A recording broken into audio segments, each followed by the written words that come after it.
ЛТР коомдук телеканалы Билерман интеллектуалдык оюндарынын жазгы серияларынын финалдык турун бүгүн 29 май шаршембиде жалпы телекөрүүчүлөргө тартуулап финалдык турду ачык деп жарыялайт.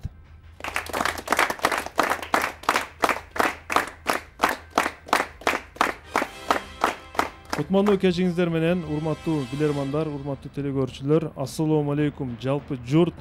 Бүгүн мынакей биз убада бергендей финалдык турду баштоо алдында турабыз. Биздин ордого бүгүн телекөрүүчүлөргө каршы Убайдулла Абдыкадыров мырза жетектеген билермандардын командасы келип олтурат.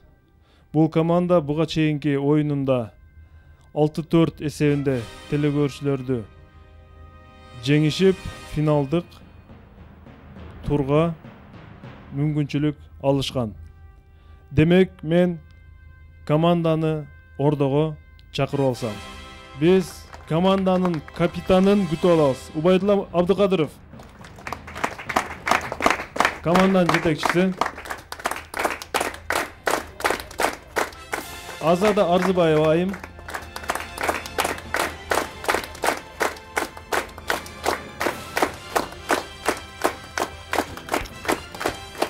Али Мурзалиев.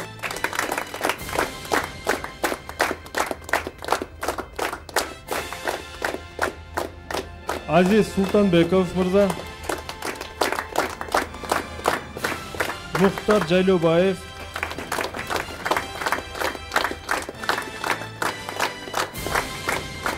Жана Кубаныч Аттокуров бүгүн ордодо.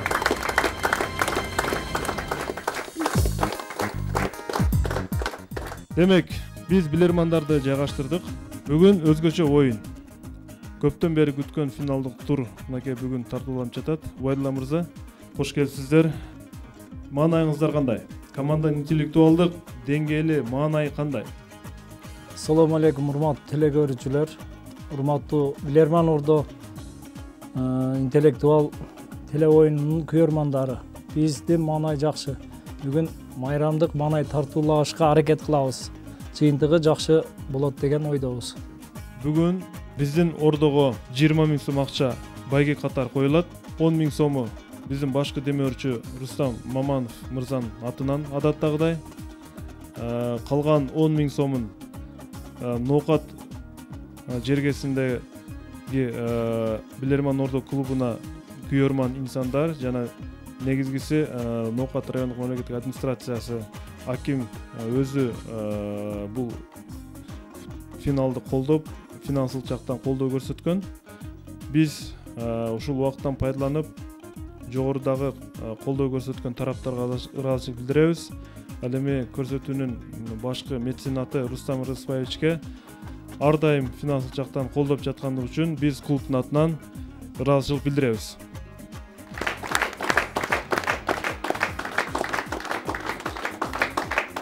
Урматтуу билермандар, биз ордого суроолорду коюуну баштайбыз. Демек, бүгүн финалдык турда адаттагыдай эле телекөрүүчүлөр тараптан келген суроолор тандалган, логикалык тараптан эрежеге жооп берген, талапка жооп берген суроолор коюлат. 10 раунд, 1 супер блиц, ва-банк туру. Эгер 5-5 көрсөткүчүнө туура келип калса, ва-банк турун биз сунуштайбыз командага. 1 минуталык убакыт талкууга берилет. Ордодон 20 секундалык жардам алынат. Алып баруучу тарабынан дагы кошумча 1 минутта бонус берилет. Мына ушул аралыктарда урматтуу билермандар мүмкүн болушунча сиздер убакытты туура пайдалансаңыздар. Убайдулла мырза, команда оюнга даярбы? Команда оюнга даяр. Анда эмесе биз финалдык турдун биринчи раундун баштайбыз.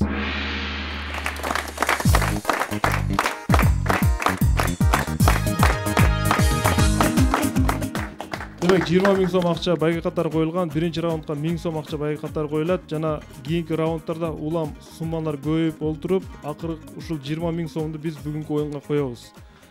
Мыкты телекөрүүчү, мыкты билерман да өзүнүн байгесин алат бүгүн. Жана биринчи раундда сиздерге каршы Баткен шаарынын тургуну Примкулова Г аттуу телекөрүүчү суроо жөнөткөн. Атын жазбаптыр, фамилиясы Примкулова экен. Кесиби боюнча китеп канатчы болуп иштейт экен. Билермандарга ийгилик каалап төмөнкү суроону жөнөткөн. Урматтуу билермандар, кунт коюп суроону угабыз. Египеттеги фараондор жашаган аймактарды археологиялык иштерди жүргүзүү үчүн казып жаткан учурда фараондун сарайларынын биринин эшигинин үстүндө адам жанынын дарыканасы деп аталган жазууну табышкан. Эшиктин үстүндө, мисалы үчүн директор, катчы деп турса бүгүнкү күндө, ал эшиктин үстүндө адам жанынын дарыканасы деген жазууну көрүшкөн. Урматтуу билермандар, бул эшик каяка алып барган болот? Бул сөздүн маанисин тереңдесек. Минута кетти. Эшиктин үстүндө. Мен оюмча койгон алып барат. Анан өткөндөн кийинки ошо эшиктен алып кетсе керек. Фараон бир жолу немеге кетет да. Фараонду койгон жер болуш керек. Кошумча баягы кызматкерлерин, эмелерин кошуп койгон да. Адам жанын дарыканасы кайсы жака алып барган? Мумиялап койгон фараондо ошо мумия тууралуу эчтеке жокпу бул жерде? Азыр мүмкүн мумия болушу мүмкүн. Түз маанилүү болуп калат. Башка эме болушу мүмкүн. Адам жанынын дарыканасы. Бул жерде казуу учурунда ошол бир кана табылып турду, ошол кананын башында адам жанынын дарыканасы деп чыгып атат. Бул мончо болушу мүмкүн эмеспи? Жок. Адам жанынын дарыканасы болсо, Адам өлгөндөрдү апартуу жерде. Адам жанында Болса мүмкүн эмес бирок. Адам жанынан баары чыккан эмес. Неменин фараондун немесинен деп атпайбы? Баягы Тутанхамон бар го, фараондо. Рамзес мумия болушу мүмкүн. Убакыт аяктады. Кесепканасы экен, билимге байланыштуу. Обайдулла мырза, ким жооп берет? 30 секунд бонустан алайын. Бонустан 30 секундда кетти. Болду да, адам неме коюп атат. Адам жанынын дарыканасы деп атпайбы, ошол жер коюп атпайбы? Жан кетти ал жерде. Ошол жерге коюп атпайбы, пирамиданын ичине коюп атпайбы? Билбейм, силер дагы айткыла. Оңорду айтып Мен оюм ошондой. Мен оюм ошол. апара турган жер болуш керек. Өлгөндөрдү алып бара турган жер болуш керек. Ошол жанынын дарыканасы деп. Демек ошол жерден Оюңуздар, дагы кандай ойдор бар? Бул ошол баягы мумия менен дарылай турган ата бир кана болушу мүмкүн эмеспи? жок. Ал жерге фараонду коюп атпайбы? Мумия кылып коюп туруштун кереги жок. Башка эме болуп атат. Баягы ойлонот да, действительно. 30 секундда бонус аяктады. Бул суроого Азбек Султанбеков жооп берет. Жандын дарыканасы. Жанды эмне дарылайт деген бир сөз келип чыгып атат да. Суроо чыгып атат да. Эмне дарылайт жанды? Адам жаны. Ошол өзүнөн адамдын денесинен чыгып кеткенден кийин жаны тынч бир немеге өтүп кетет да. Биздин оюбузча ошол адам жанынын дарыканасы деген жерде ошол өткөн адамды алып өтүп кетишкен да, алып чыгышкан ошондой болуп. Биздин оюбузча ошондой. Демек каза болгон адамдарды ошол эшикке алып кирип, ошондой ошол жерден өзүнүн баягындай немелерин өткөзүп туруп, кайрадан ошо жерге бериши мүмкүн деп ойлойсуз. ырым-жырымдарын Ооба. жооп кабыл алынат. Телекөрүүчүлөргө түшүнүктүүрөөк жагын карай турган болсок, ал жерге алып кирип мумиялайт деген сөз айтылып өттү. Мындай түшүнүктүүрөөк жагы ушул жак болуп атат. Мен түшүнгөн жерим ушул жер болуп атат да. Ошол эшикке алып кирип, ошол жакка алып кирип, эшик каяка алып барат деп атпайбы? Ошол жакка алып кирип туруп мумиялап туруп, анан кийин кайсы бир жерине көмүшкөн деген түшүнүк келип чыгып атат да. Туура айтасыз мырза? Адамдын жаны денеден чыгып кеткенден кийин. Каза болгондон кийин да. Ооба. Түшүнүктүү. Мен туура жоопту айтам. Фараондордун доорунда дагы маданият өзүнүн деңгээлине жараша өнүккөндүгүн жакшы билебиз. Искусство, маданият, билим берүү, демек булардын бардыгы маалымат алуу, китеп окууга барып такалат. Бул эшик 3000 жыл мурда Рамзес 3-нүн тушунда негизделген китепканага алып барган, урматтуу билермандар. Китепкана бул адамдын акылын курчутуп, анын рухий абалын дарылайт деп ошол убактагы фараондор эсептешкен. Алар сасык тумоо жана ангина ушул сыяктуу ооруларды өзүнчө карашып, ал эми адамдын рухий жагындагы дарылоону өзүнчө карап туруп, адамдын жанынын дарыканасы бул китеп деп эсептешкен. Демек китепке ошол убакта дагы маани берилген, урматтуу билермандар. Бир эле эсеп, телекөрүүчүлөрдүн пайдасына бул раунд.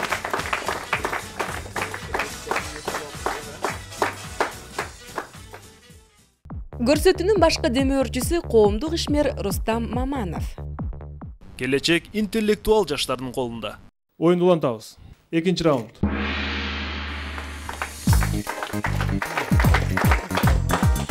Экинчи раунд 1100 сом акча байга катары коюлат. Бүгүн биз финалдык турду тартуулап жатабыз, урматтуу билермандар. Сиздер, урматтуу телекөрүүчүлөр, оюнга суроо жөнөтсөңүздөр болот. Ан үчүн Ош шаар Ленин көчөсү 330 дарегине кат жөнөтөсүздөр. Демек, экинчи раундда сиздерге каршы Ош шаарынын тургуну Илгиз Шамырзаев аттуу телекөрүүчү суроо жөнөткөн. Телекөрүүчү бүгүн финалдык турга өзүм катышып көрөйүн деп дагы студияга келген. Менимче Илгизбек мырза студияда. Ушундайбы? Илгизбек мырза, кош келипсиз финалга. Биз сиздин сурооңузду азыр ойнотобуз. Ал кандай жыйынтык көрсөтөт 1 минуттан кийин билебиз. Урматтуу билермандар. Убайдулла мырза, мен билишимче сиз футболго аябай кызыгасыз. Кече 25-майда өткөн Чемпиондор лигасынын финалдык турунда көргөн болушуңуз керек. Ушул футбол оюндарын күзөтүп барганда биз футбол майданындагы футбол көрөрмандардын фанаттарынын бир ырына күбө болобуз. Ал кайсы ыр? Убайдулла мырза. Оле деген ыр танымал бардыгыбызга. Ошону айтып жатсаңыз керек. Мен ушуну коюп берейин азыр сиздерге.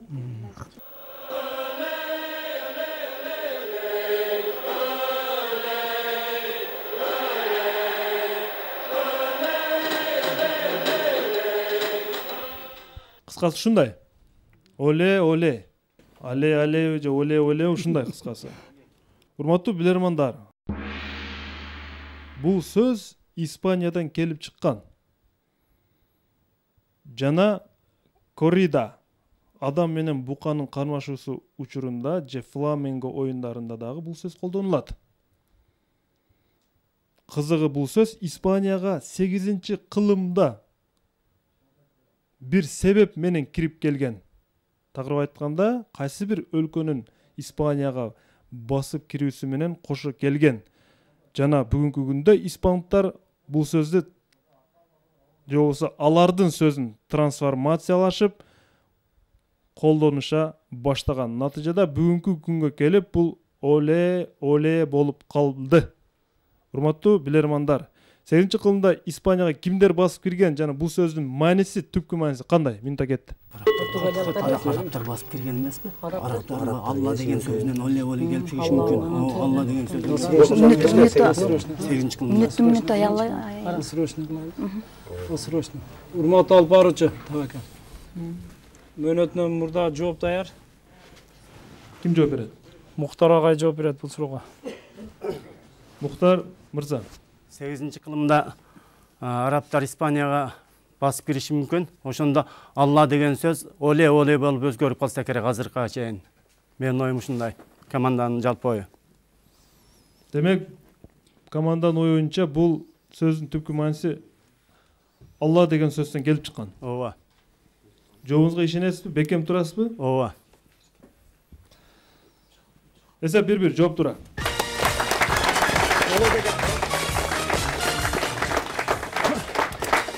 Илгизбек Шамырзаевдин суроосун билермандар 10 секунддун ичинде табышты.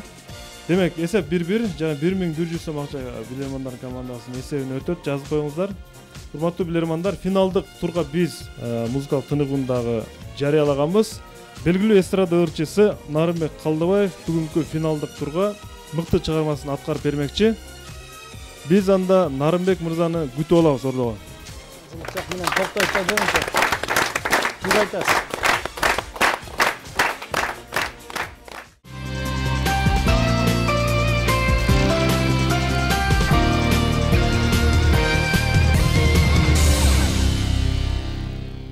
Келе жаткан Рамазан айыңыздар менен куттуктап, 30 күндүк орозодон жан дүйнөбүз тазарсын деген чыгарманы аткарып берейин, кабыл алып коюңуздар.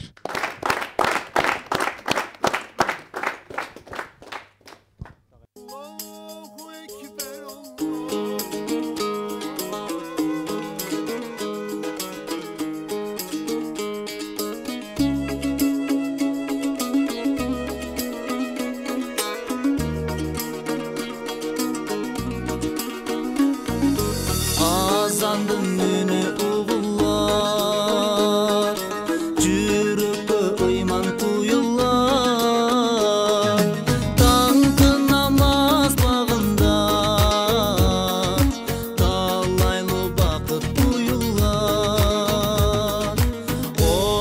күндүк орозо жан дүйнөбүз тазарсын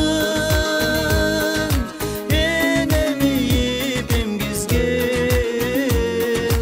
аппак сүттөй агарсын аламга аппак куш келдиң Аллахым бизге кут бердиң ак калпак кыргыз элиме Рамазан айы кош келгиң 30 күндүк орозо жан дүйнөбүз тазарсын энемиип эмгизген аппак сүттөй агарсын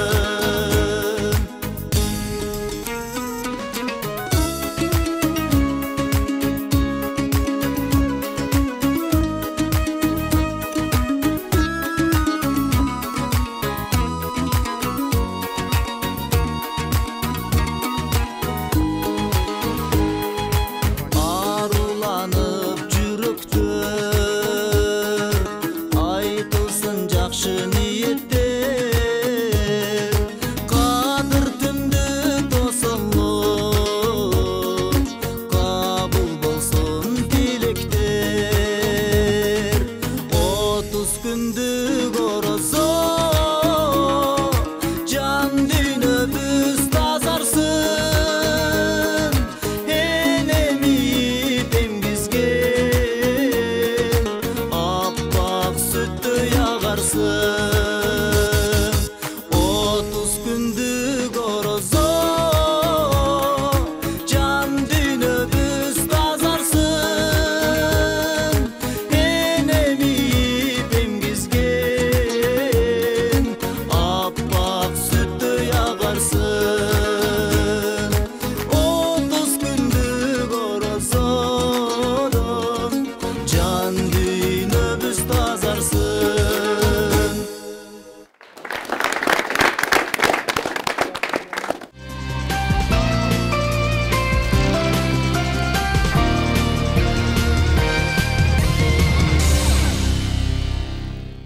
Биз оюнду улантабыз. 3-чү раунд.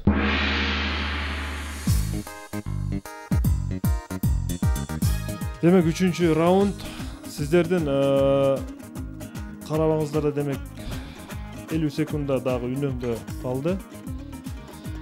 Бүгүн финалдык тур 3-чү раундга 1200 сом акча байга катар коюлган. Сиздерге каршы Ош шаарынын тургуну Диана Жаркынбаева суроо жөнөткөн суроосунун байгеси 1200 сом демек.